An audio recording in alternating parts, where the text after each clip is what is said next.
Hey, my name is Nicholas Grossen, and I'm going to be talking about translation strategies in Brandon Sanderson's The Way of Kings. And so this is the cover page, the front cover of The Way of Kings. So a little bit about background on The Way of Kings is that it takes place in a high fantasy universe called the Cosmere, and each planet has its own unique, different hard magic system.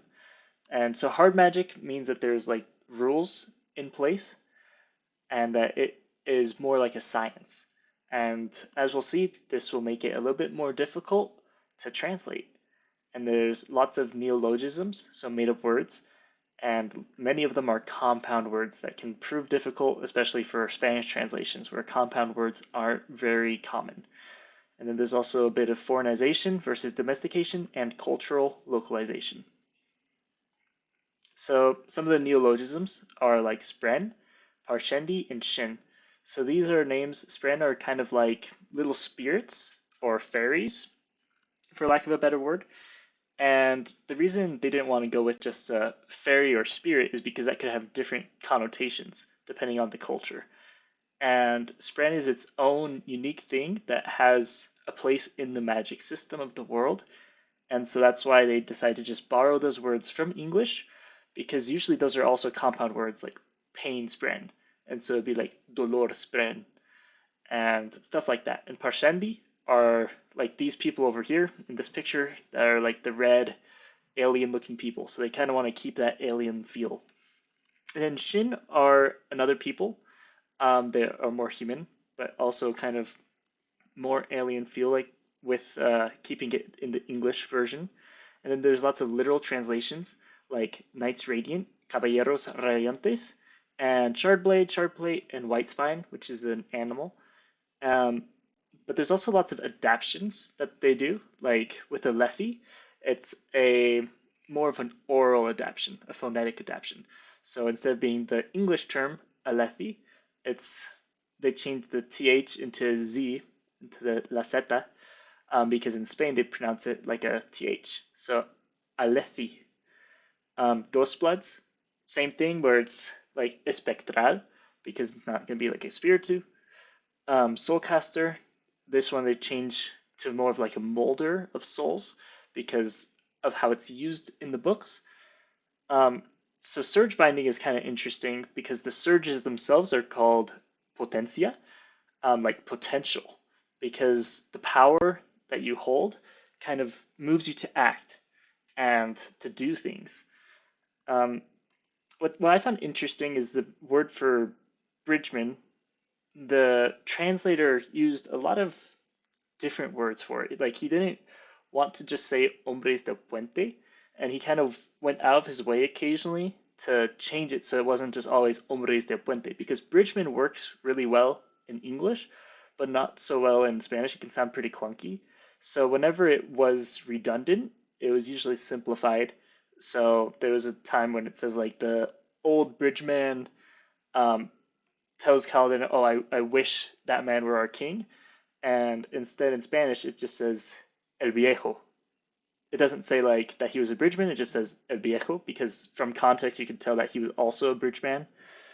Um, and then Bright Lord and Brightness is really interesting as well because that's like its own culture inside of the books that you would call anybody of a higher rank than you, which usually have lighter eyes because there's kind of like a in one of the cultures there's a bit of a social structure based on eye color, and so you would call them brillante señor or brillante señora.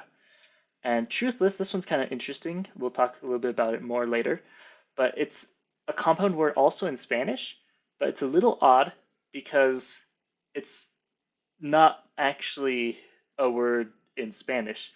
It's like a made up, almost eerie compound word. And it's to make you feel like, oh, this person is different somehow. And so they are a sin verdad. And this is him. So there's a little bit about science. So lashing is one of the words used to describe one of the magical powers that some of the people in the book have. And so in Spanish, it's lanzamiento instead. And so this is all with gravitational magic. So with lashing, it's like, oh, I'm going to go in the direction of gravity. But with lanzamiento, it kind of implies like throwing or launching oneself. And so it's kind of interesting to see the difference, but it also helps with the action scenes because it gives more movement instead of trying to have a clunky term for lashing. Um, and like I mentioned earlier, surges is the general term for powers because of the potencia, like the potential to move and to act. And it's kind of like um, more, the potenciación is a more formal, like academic word that means it would be like studied, and it just feels like a better translation because this magic, since it's a hard magic system, has its own laws, and so people in the books are discovering the laws and are researching the magic, and you can tell that it is quantified as well. Um, so a little bit about foreignization and domestication. So we mentioned spren already, and brom is the type of money used. That's the same as it is in English and Spanish, so it's borrowed. Parshendi are the people, just right over here. Shinovar is another location. Chol is an animal.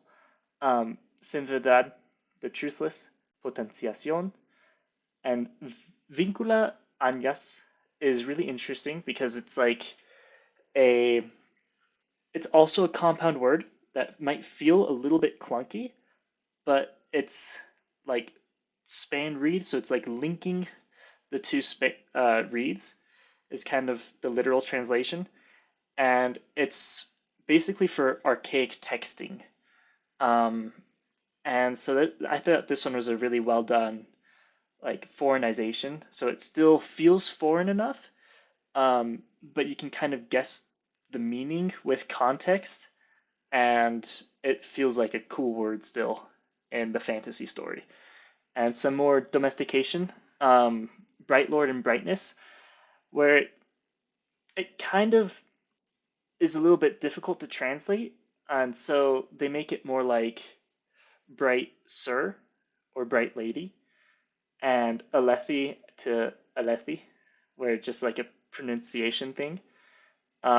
Bridgman as well, lashing like we mentioned earlier, and in Kremling and Parshman, they make it a little bit more like Latinized. So they add O or A depending on the gender. So Kremlin goes to Kremlino, and Parshman, Parshmenio. And Parshmen are like the cousins to the Parshendi. And so cultural localization.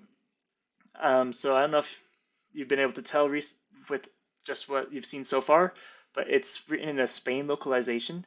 So it's probably a publisher decision because it's based in Barcelona, and there's a lot more fans of the Cosmere in Spain. And so there's lots of telltale signs. The vosotros form, me habéis matado, vuestros ojos claros, and also lots of the vocabulary choices, which you would probably not hear in Latin America, because some of them might be a little taboo. This one was one that I found a little funny, where it says "coge a tus hombres." It's like toma tus hombres. And idioms and phrasing, they say "vamos a por él" instead of just "vamos por él." And so this is pretty interesting because with the cultural localization, you can tell that with high fantasy, many of them have been translated into Spain Spanish first.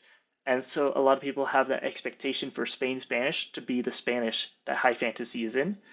And it also is where the central fan base is located. But one of the problems with this is that you end up isolating a lot of the fan base in Latin America where they feel like they might not understand as well what's going on in the books because they might be distracted by some of these Spainisms. And here are some of the resources. These are great resources that might help somebody that wants to translate other fantasy, especially within the Cosmere. And here are a couple questions that you guys can answer. And thank you for watching my presentation.